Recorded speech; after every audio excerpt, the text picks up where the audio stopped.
Hi and welcome. This week I'm reviewing the Moto Guzzi Daytona. Now I actually owned one of these back in 1994. I bought it new for the princely sum of 22,000 Australian dollars, which was a lot of money back then. And I certainly have some fond memories of ownership of one of these. I owned mine for around 8 years at the time and I really enjoyed it, apart from the fairly extreme riding position, which wasn't that great around town. So I was keen to revisit the Moto Guzzi Daytona and see if it was all I remembered it to be. The engine used in the Daytona can trace its origins all the way back to 1988, when the factory supplied Dr. John Whitner with an early prototype of the 4-valve engine designed by Umberto Todaro. Dr. John, a well-known endurance racer and team owner, campaigned this engine in a custom frame to good effect in the USA in the late 1980s. This success led to Dr. John being invited to the factory to help with the development of a production sports model featuring the 4-valve engine. That bike was the Daytona, which was released in 1993.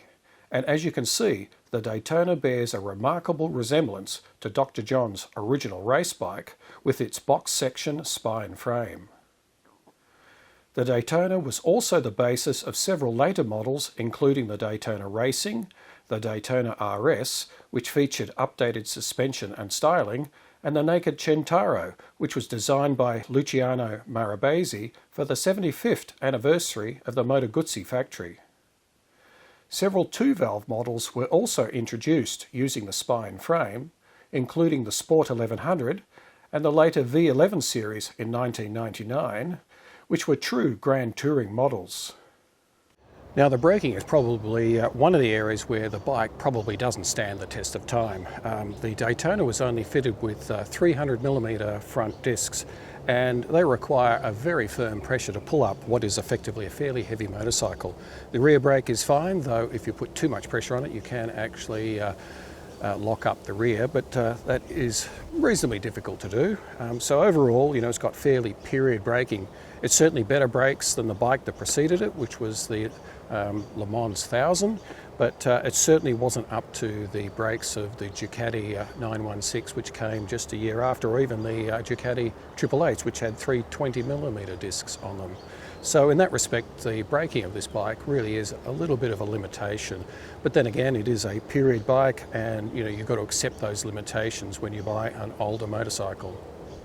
Suspension consists of 42mm Masochi conventional forks on the front that are adjustable for compression and rebound damping, with compression on the left and rebound on the right-hand fork leg. The rear is a monoshock arrangement and fitted with either a Koni or a White Power adjustable shock. Now I was quite surprised with the suspension. It's actually better than I remember it from my ownership back in the 90s. The rear, whilst it's not a rising rate design, it is after all only a monoshock, but it's certainly more than adequate for the performance of the motorcycle. And I found the rear suspension to be quite compliant and quite comfortable. And the conventional forks on the front were also very good at doing their job. B-grade roads with potholes and such like, it sort of soaked it up quite adequately. I think one of the bonuses of a heavy motorcycle like this is that the actual weight of the motorcycle does assist in soaking up some of those bumps. Based on Moto Guzzi's big block 2-valve pushrod twin, the new 4-valve engine was an evolution rather than a ground-up design. The air-cooled 4-valve engine features a single high camshaft on each cylinder driven by belts that are in turn driven off a lay shaft sitting where the camshaft was in the original pushrod design. Valve actuation is through short push rods and conventional rocker arms.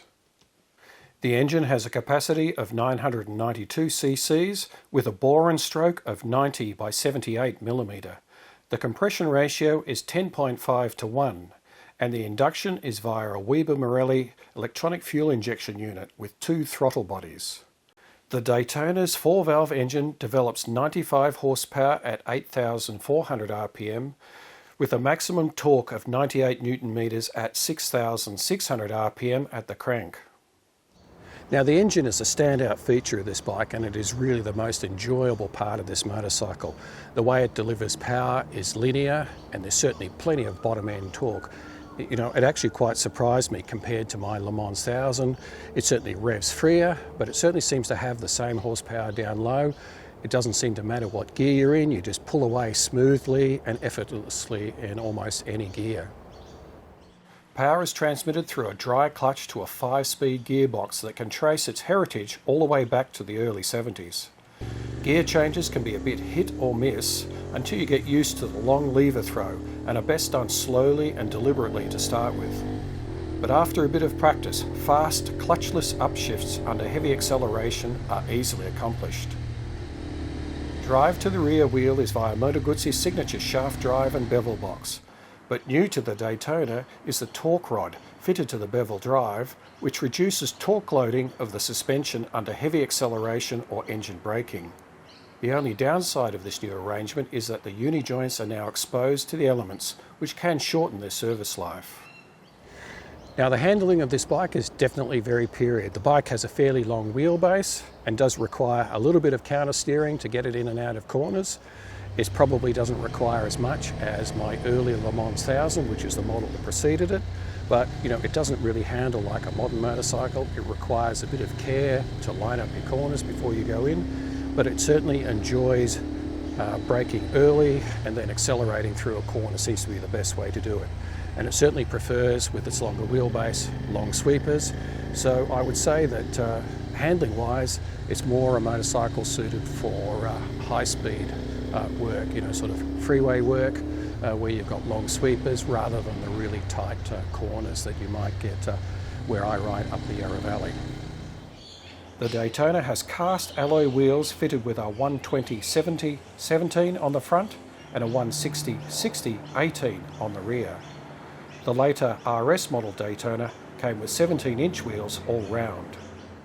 So what's it like to actually ride from a comfort point of view?